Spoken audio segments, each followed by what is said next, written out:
guys for coming, by the way. Well, you're here to support. And all the yawns out, right? Yeah. Yes, the one's out before. No yawns.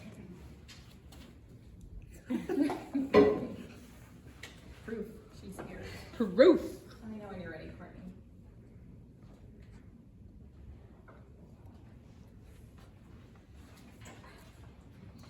So I decided recently that I was now old enough to pick out a favorite album of all time. I figured that's a privilege you get when you hit your 30s, along with waking up with neck pain for no reason. You also get to pick out your favorite album. Well, that thought didn't come from nowhere. I was actually listening to this album this winter, and I was like, man, this album does not get old. I listen to it for a couple weeks every year, and it just always makes me happy. There's almost no skips. The lyrics are wild, and they don't make sense. So what is this album? Well, the album is Ocean Eyes by Owl City, and if that doesn't immediately ring a bell, if you take your mind back to the time machine of 2009 and you're listening to the radio, at some point you probably heard, "You would not believe your eyes, of 10 million fireflies." So that was the lead single from this album, Ocean Eyes by Owl City. And today we're going to be talking about the artist and the album, and also one of the songs on it called The Saltwater Room, which I think is my favorite song from the album. So before we get started, I'm going to tell you kind of like why this album and these songs are special to me. So this album came out in 2009, and I discovered it in February 2010. And it just kind of reminds me of my senior year. I was graduating that year, and it was a very snowy winter that winter. So I just like listen to this music and I think about this beautiful, snowy, rural Pennsylvania. The sun is shining, the sky is blue, and the snow is glistening. And that's what I think about when I listen to this album. And it's just kind of this time capsule of like winter joy, my senior year. Okay, so about the artist, Owl City is the artist's name for a guy named Adam Young, and the story behind his rise to fame is kind of a rags to riches kind of dealio. So he was a 21-year-old who was living at his parents' house and making music in their basement. Most of the information I'm going to be sharing with you from this section is from an article done by Cross Rhythms, written by Tony Cummings in February 2010. So Adam Young, aka Owl City, graduated high school in 2005, and he was working at a Coca-Cola warehouse, and he worked on music as just a hobby. In fact, in one article I read, he described it as like doing it completely just for fun, like he would play video games or skateboard. But he ended up blowing up on MySpace. He would upload his songs to MySpace, and he got a pretty large internet following, to the point where he put a bunch of songs together and released an album on iTunes.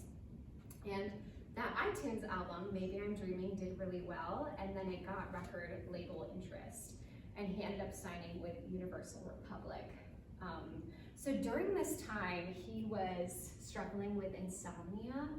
As he was writing all of this music, he wouldn't be able to sleep, so he'd work on these songs. And he says this one quote that I want to share with you. This quote is specifically about the song Fireflies, and he says, "I wrote down the things that I was imagining during those bouts of insomnia, and those kinds of musings became the lyrics of the song."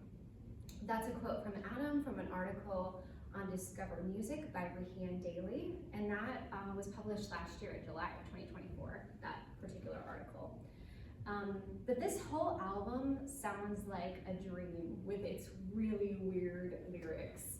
So I'm gonna tell you about my favorite song on the album, which is The Saltwater Room, and tell you how weird the lyrics are, and maybe you'll kind of understand why I like it and why it feels like a dream. So The Saltwater Room kind of opens up like we're on a beach, and there's the main character, Adam, and he sees this girl down by the shore looking up at the stars that aren't there anymore. So we're not really sure what that means. Maybe that means it's like right at the beginning hours of the morning.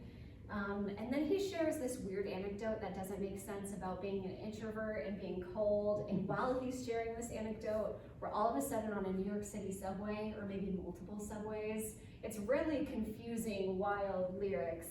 And then we get into the chorus and it becomes just this beautiful duet. So the Saltwater Room is a love song, and he sings back and forth with this artist's name, and her name is Brianda Rin, and they go back and forth on this duet, which I think is just so casually beautiful, of this wild song, and then we hone in on this really beautiful chorus.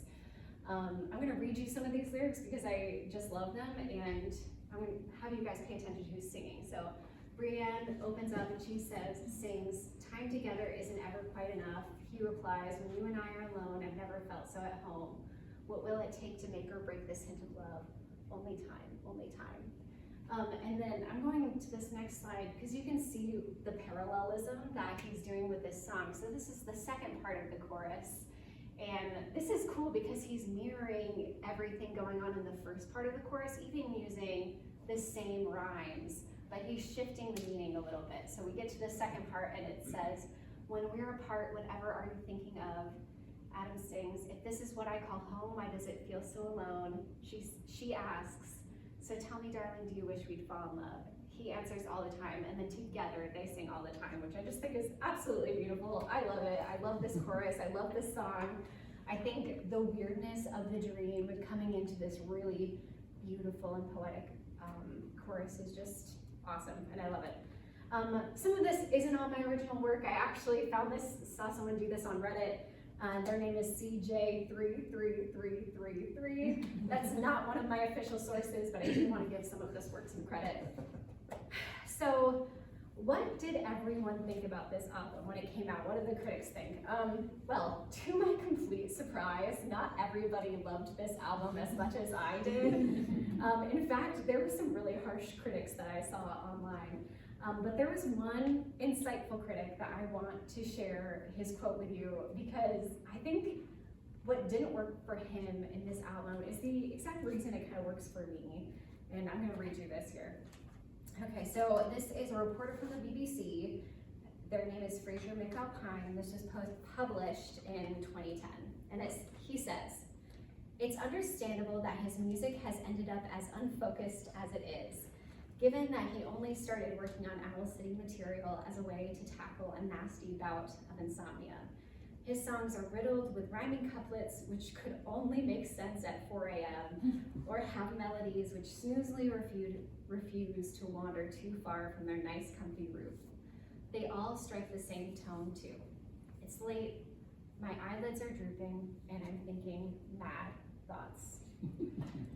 This is precisely why I love the album, even more specifically why I love The Saltwater Room. It's so weird, and my brain starts to follow this idea or this scene, and then suddenly we're somewhere else.